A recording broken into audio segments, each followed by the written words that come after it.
Legendary R&B performer Angie Stone, raised in Colombia, has died at the age of 63. Born with a gift, she began singing gospel music at First Nazareth Baptist Church, before launching her career by forming the rap trio The Sequence at just 16 years old. She put Colombia on the map. She was a trailblazer for people who were in the music industry. They knew, they felt like, hey, it can be done. We've seen Angie do it. The Sequence, remembered as the first all-female rap group. Local radio announcer Johnny Green, who recently worked with Stone, said she truly loved Colombia and the Midlands. Stone, reflecting on her start with Sequence in a recent interview on WIS. It's so important that you recognize that you, being Colombians, have the first female hip-hop group right here in the palm of your hands, and we have to rally together, grow together in order to count. She was nominated for 3 Grammys and won 2 Soul Train Lady of Soul awards. Green says her legacy is going to be her songwriting and the people she helped along the way throughout her 4-decade career. Angie Stone it's exactly what she was, a stone, a gem to the music business. We had Mickey Truth. Who is this? You got Mickey Truth kicked out. Shout out Mickey. Let's get one thing clear. This your girl, Mickey Truth.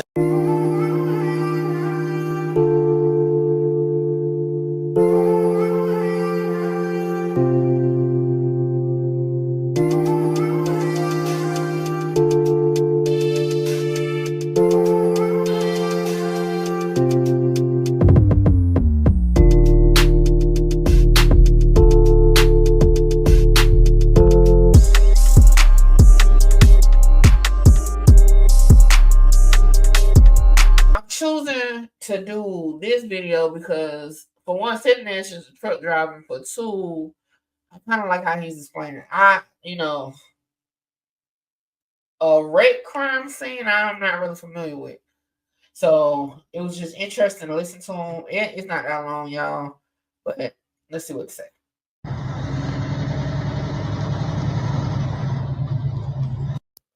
R.I.P. to Angie Stone. Let's try to explain exactly what happened. So the first thing you want to do is you want to always look at the weather. Weather plays a factor in a number of crashes on major freeways, right? So what we're doing right here is we're looking and we're going to Saturday, right? So we're jumping back, all right? And what we're not seeing is we're not seeing any rain. We're not seeing it below 34. Now, I know they try to say, well, I know they do say that, it freezes at 32, but when it's falling from the sky, from what I've seen, and I've driven in every single state and it's surrounding 48, 34 is pretty much it. 35, you can get it.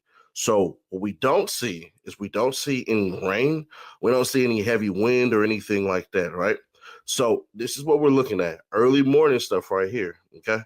So let me circle the times in which we're looking for. We're looking for these times right here. All right, let's get back to it. Now, early reports said that Angie basically, her Sprinter van, had flipped 3 times and then was hit by a big rig. I don't believe that story. I'm going to be honest with you, because if we check right here, right, you see this?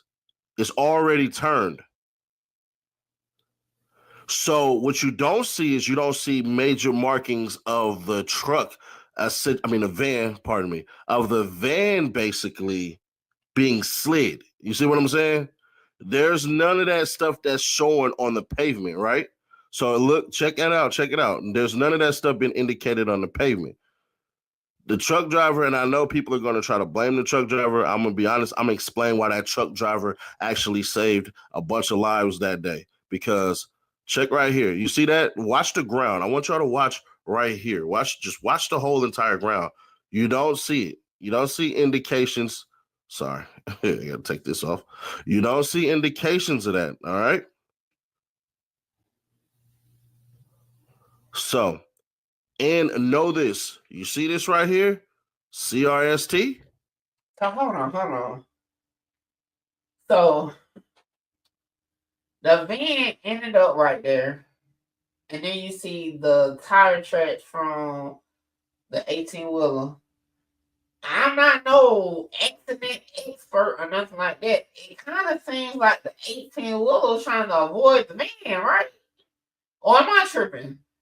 Because if the van flipped 3 times, but the 18-wheeler didn't swerve until after where the van landed at, that don't.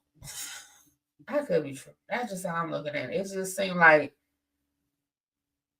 they would have had to been already flipping before the 18-wheeler swerved off.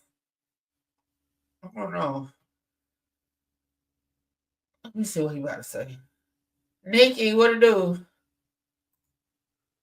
That means that dash cam exists.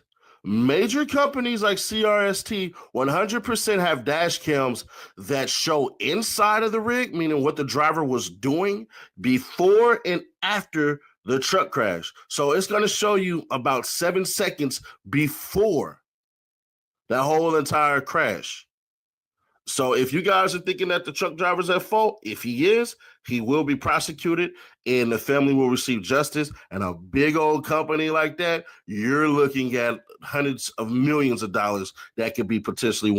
I'll be honest, that kind of where I don't know about the beefing part, but it kind of seems like I don't know why they end up like turning, or maybe the driver fell asleep or something, but it seemed like, you know what I'm saying? Just like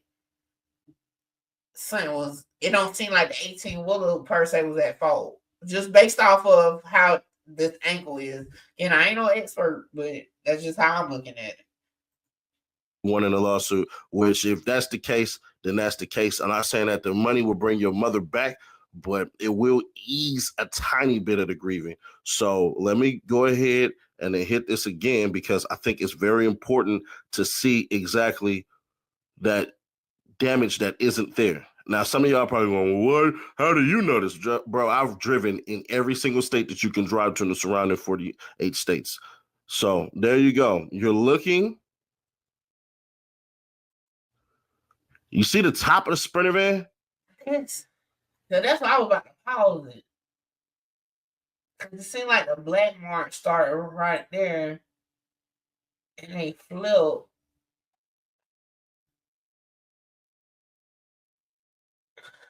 Unless,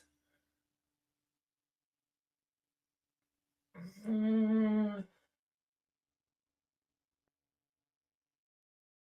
me see what he about to say. So more than likely, when they say when they say it tumbled, I think what they're going to ultimately say is that van was hit with so much impact that it actually spun around like this. You see what I'm saying?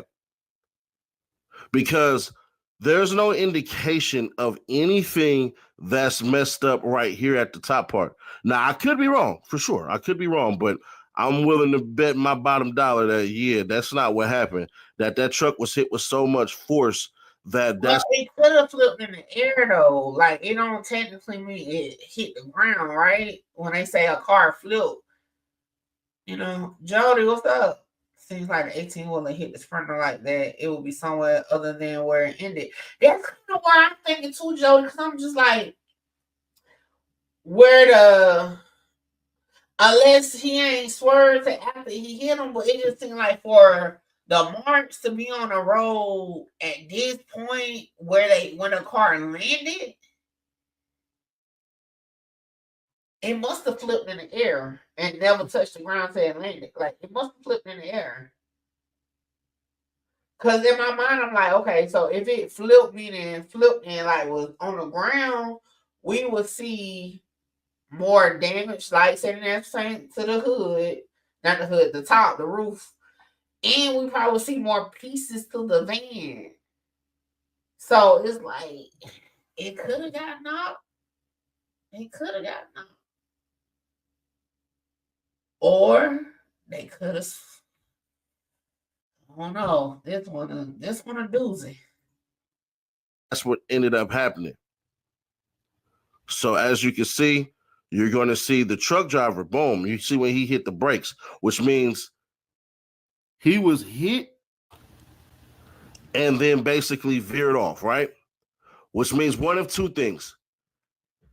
Either he was hit so hard by that truck or something like that, or somebody might have dozed off, and I'm going to probably lean to that. At first, I wasn't, but due to how it was, I can damn near guarantee that. Let me pause them. So the Sprinter van never hit the brakes. Wouldn't we see the tire marks?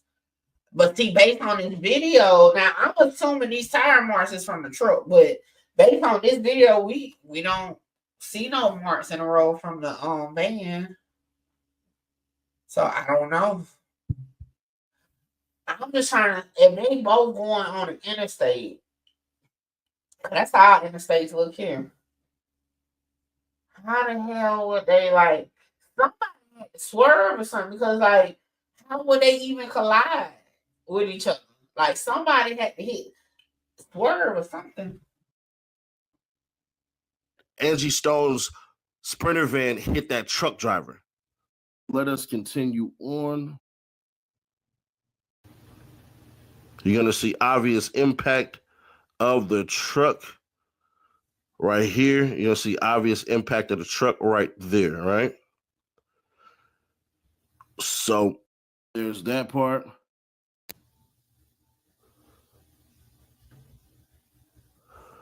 So now what we're going to do is we're going to go back to... Need to see the front of the truck. The photo, okay? Now, the photo tells everything. This is a tow truck driver, okay? You can see the freaking gear that he's wearing, reflective vest and all that stuff and everything like that, and blue on and all this crap. Blue works because it hides a lot more than black does. That's neither here nor there. So this truck this van, pardon me, has been flipped at this point. When I mean flipped up from its side, all right? So now that it's flipped up from its side, what are we looking at? We're looking at... Daddy always talk shit about my audio. So I'm going to talk shit today. This audio is trash on this video, said Nash. Clear indicators, okay? What are clear indicators? You can see this right here is the impact zone. But what you don't see, and that's the... how does... So that's on the driver's side. Okay, hold on. Okay. That put it into a different perspective. Okay. So maybe it was a situation. So I don't know about them, but here, right? 18-wheelers supposed to be in the right lane. You only supposed to ride. You only supposed to get in the left lane when like trying to pass. But they supposed to be in the right lane. So I wonder. So if they got hit on the driver's side, if the 18-wheeler was involved, the 18-wheeler would have to be in the left lane. And it could be a situation where maybe the 18-wheeler didn't see the van. And what we see on tire tracks is when the 18-wheeler was getting over, hit the van, he tried to come back to the left and end up going in the thing. And maybe the van just flipped in the air and landed where it landed. Now that's just my thought. The professional sprinter driver fell asleep. I truly doubt it. Hell yeah, they be sleeping just like pilots. Anybody can go to sleep, professional or not. Now that's just an option, but yeah, anybody can fall asleep. But just looking, so that means now this is my theory again. Let me tell y'all my theory now. Since if that's actually the impact zone, the 18-wheeler had to be in the left lane, Sprinter van in the right lane, 18-wheeler try to go get over, hits the Sprinter van, it flips, the 18-wheeler try to correct itself, comes back over to the left, and that's how it ended. Yep, van in the right, truck in the left. The key thing, you don't see, I'm going to point to it, you don't see tires popped. See what I'm saying? You don't see tires popped. When you don't see tires popped, that means that there's no mechanical fault there as far as tires blowing. Because if the tires were to blew on the right side, and you can clearly see this one right, well, hold on. You can clearly see this tire right here is not popped. I know it's hard to make out, but I can tell, trust me. So I'll explain a little bit more why the tire pop thing makes a lot more sense. I had to do it in my hands. What I'm looking at immediately is I'm looking at the impact zone. We already discovered the impact zone right here. This is where the hit happened. So more than likely, the driver is going to be at fault. Not the truck driver, but the driver of the Sprinter van. Because what's going on, and somebody actually said she might have got ejected from the van. I don't know, because I didn't see any white sheet or nothing like that. So I don't know if that part is true at all. But what you can see, and this is the part right here that I need everybody to understand, you can see that this is where it looks like more than likely he turned. So he probably turned not realizing where the hell that truck was. Hold on, what do you mean he turned? I'm missing it. What you mean turn? Where you turning at on the interstate? Like where would it be turning at? Why would a Sprinter van need to turn on the interstate? It had to be a situation that 18-wheeler was trying to get over to the other side. I don't see a reason why, unless the Sprinter van was trying to get to the left side. I don't think it was a turn. I think it had to be trying to get over to the other lane. See what I'm saying? More than likely, that's what happened. Is he turned? Van turning to the left, but why? You know what I'm saying? Like why? What was it? Unless again, it could have been a Sprinter van trying to get over to the left, but how do you not see a big ass 18-wheeler to the, like, you know what I'm saying? Now, it was more plausible if 18-wheeler was trying to get over to the right and didn't see the Sprinter van. How the hell you don't see a big ass truck on the side of you? Right? That's what I would be thinking at that point if the Sprinter van was trying to get over. But again, you know what I'm saying? Know now, even though my brother-in-law is a truck driver too, and I know no niggas be driving in them lanes, no, they don't supposed to be driving them lanes. If anybody from Alabama in here, y'all let me know. I know in South Carolina, they ass supposed to stay in the right lane. They only supposed to get in the left lane to pass. So I don't know. Need more details on that one. Said fell asleep.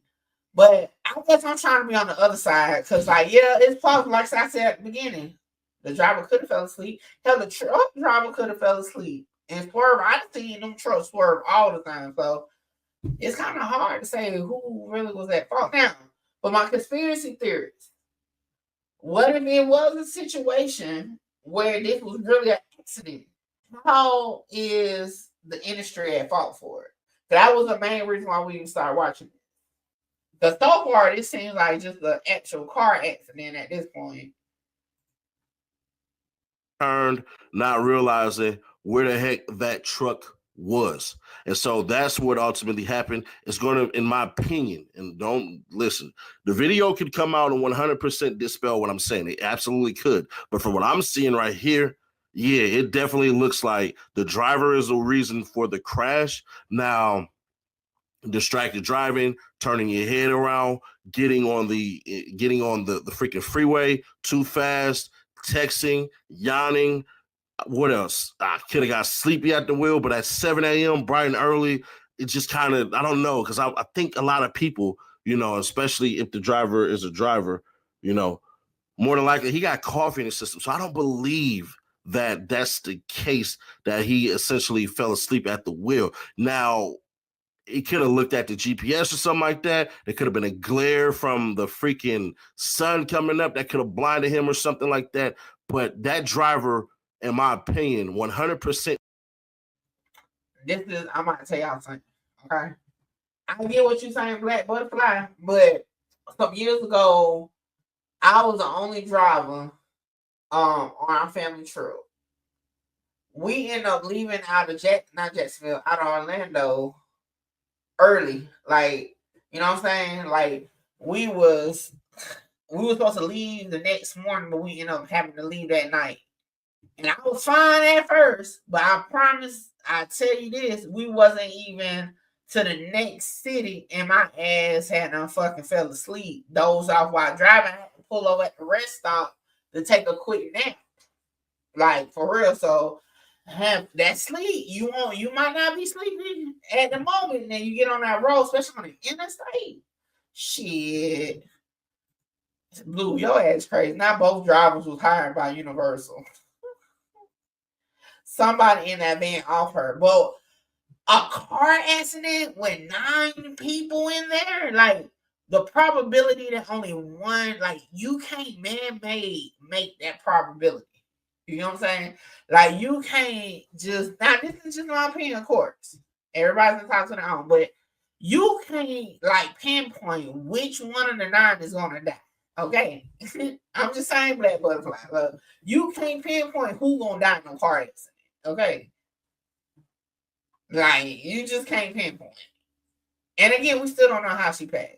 Did she have a heart attack? Like, you can't pinpoint she was gonna have a heart attack. You know what I'm saying? It turned into that truck. And that's what ultimately happened.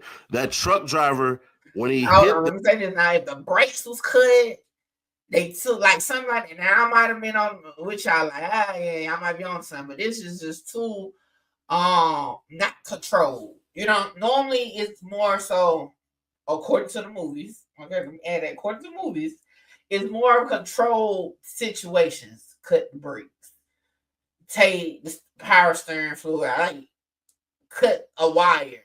You know what I'm saying? Like something like that is maybe that person or another person in the car. Like normally it's more of a control situation where, like, you know what I'm saying? If you do drive off, you ain't gonna get but so far. You know what I'm saying? Maybe they cut your brakes. So okay, you stop at the light, you're gonna run through, you're gonna get hit. Something like that.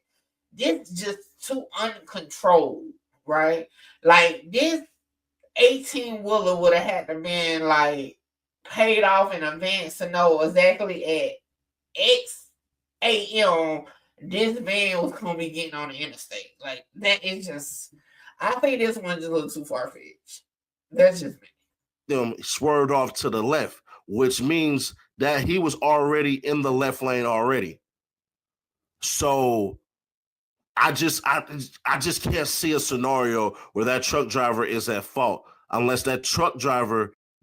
It was an accident, Mickey. Oh, I'm pretty sure. But y'all know, ever since the Rich Homie Quan, Long Live Rich Homie Quan, I do have my conspiracy theories that come over in the death case, and I got to give them time to like show me their opinions too. So that's why I'm opening my what's the word I'm looking for?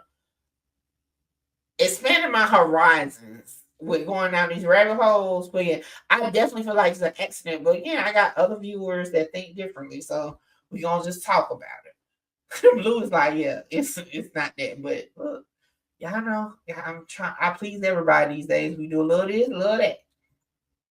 Messed around and turned to the right, thinking that he already passed up that Sprinter van. Now, if that's the case, then yeah. So, and see, that's what I was saying. Now that one I think was it. Now, I could be wrong, right? That the scenario was Steady just says what I had said. That's what I think it is. Yeah, but other than that, I'll give you a more logical breakdown. Now, once again, the truck driver could be at fault.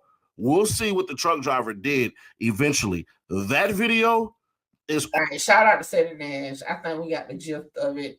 And like I said throughout the video, that's my opinion. And if you don't like it, guess what? I'm like, fuck you. I'm like, fuck you. Fuck you. Hold on, wait, before I go, y'all make sure y'all tap in with me to book your slot. A lot of y'all be hitting me up on Instagram and the email wanting to just talk about content, whether you're an up-and-coming content creator or somebody just got questions about cases or whatever. Book your consultation with me now.